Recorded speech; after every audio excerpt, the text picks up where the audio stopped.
หมายสงค้าต้องตั้งหมายสูงถึงพี่น้องผู้กำแถมปันแห้งเขาเงาเขาตั้งเสียงอยู่ค่ะเมื่อได้เมียนงานในวันที่18ในค่ะทีน่ะตอนในก่อเขามีดังเงาลายข่าวเงาหลายตีหลายตั้งเสติมาลูอันเนปันพี่น้องเขากว่าอยู่ค่ะ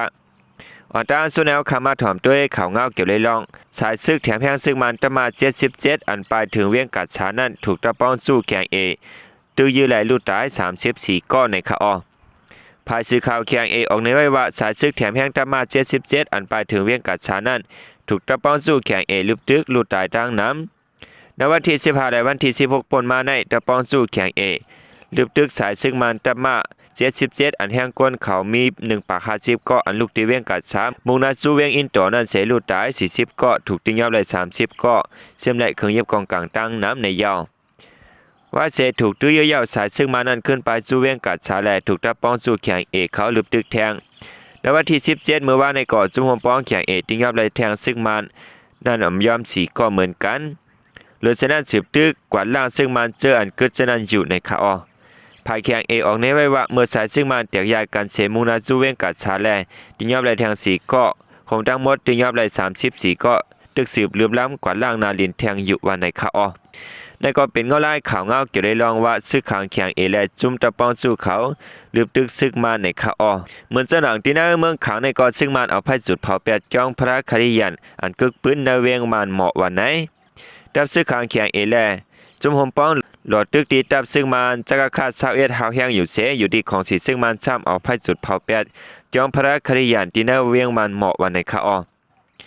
เรื่องข่าวคำพ้องออกไว้ว่าในวันที่16นั้นยองพระอันมีตีเวียงมันหมอเมืองขางนั้นถูกของสีซึ่งมันเอาไพ่จุดเผา8วันไหน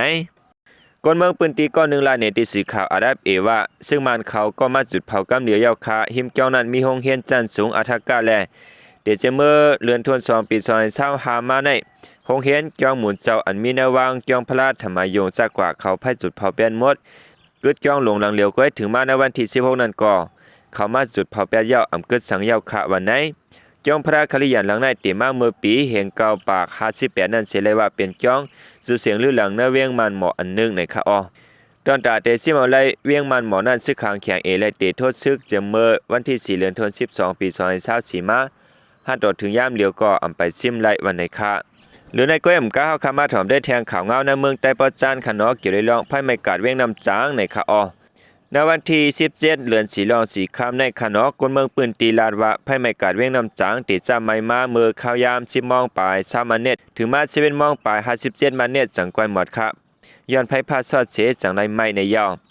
สุราแทงว่าลองโลซุ่มเตะเปลี่ยนร้านขายกุ่น2หลังร้านขายข้าวซอย1หลังเฮือน1หลังโฮมตั้งเสียง4หลังเตตกแม่นสร้างเงินอยู่หมอกแสนป้องมัน8เฮงแสนปลาย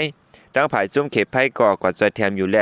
ลองลูกตายมาเจ็บได้ก็อำไปหุดซ้อมลาดในหนังไหนถึงมาเข้ามาเยาแลลองใจตื้อไฟฟ้าเจอในหรือได้พังเตะอำลีปล่อยไว้รวมล้ำใกล้ๆจัดด้วยเครื่องคุกของเฮือนเย่เฮาอยู่ตัดเสียในหลีที่สุดเย้าในคา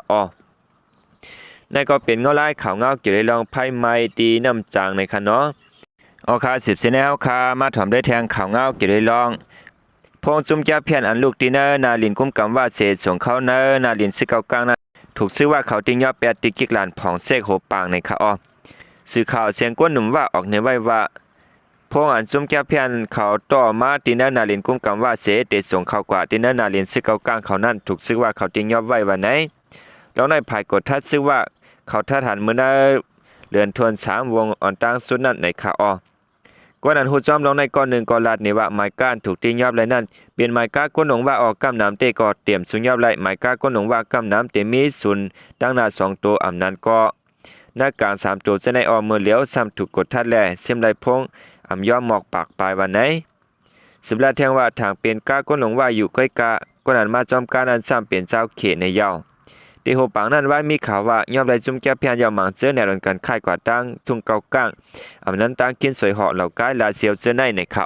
ในวันที่20เดือนไฟฟ้าลีปี2025นั้นก็บริหารเขาที่ยอมไรจุ่มแก้เพียน1ปากปลายหักก็แล